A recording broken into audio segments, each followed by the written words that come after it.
मित्रांनो, खूप दिवसांनी फिराक जाऊचो प्लॅन झालो. येऊन पोचलो कसई दोडामार्गच्या निसर्ग फार्म मध्ये. आता दोडामार्ग मध्ये पण चांगले चांगले होमस्टे आणि फार्म स्टे होतात.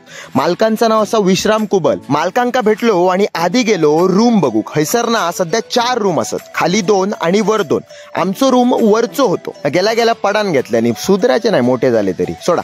रूम ना 4 लोकांसाठी डिझाईन केलेली असा. रूम मध्ये टीव्ही आणि अटॅच बाथरूम पण असत. रूम्सची नावा पण आहे का, सदाफुली, रातराणी, सुरंगी आणि शेवंती. ता झाल्यावर आम्ही निघालो फार्म टूर साठी. हे दरवर्षी भात शेती करतात आणि ती प्रोटेक्ट करूक वर माळो केलो जाता. तो ह्यांच्याने केलेलो हा. नाव त्याचा दिला धनेश. थैसून आम्ही गेलो बागात. ह्यांच्या बागात मिरी, सुपारी, लिंबू, पेरू, मोसंबी, पपई आणि काळेवाली केरळची जात एक्सक्लुझिव्हली कळला मा. म्हणजे हैसर गेस्ट येणाऱ्यांका सगळ्यांका ऑर्गॅनिक खाऊक मिळता. आता मेन गोष्टी राहूया.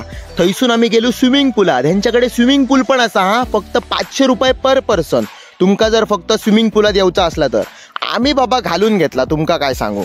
रात्र झाली तसे जेवलो. ह्यांच्याकडे व्हेज आणि नॉनव्हेज तुमका होया तसा जेवण मिळताला. तुमका हे स्टे साठी यायचा असा आणि पूर्ण पॅकेज होया तर 2000 पर पर्सन रेट असा. आणि फक्त स्विमिंग पूल वापरताला आणि आपला जेवण स्वतः आणताला तर 500 रुपये. वर मालकांचा नंबर देऊन ठेवतोय. काही असा तर ह्यांका डायरेक्ट कॉल करा. गुगल मॅपवर निसर्ग फार्म टाकलास की डायरेक्ट लोकेशनवर पण पोहोचताला. धन्यवाद.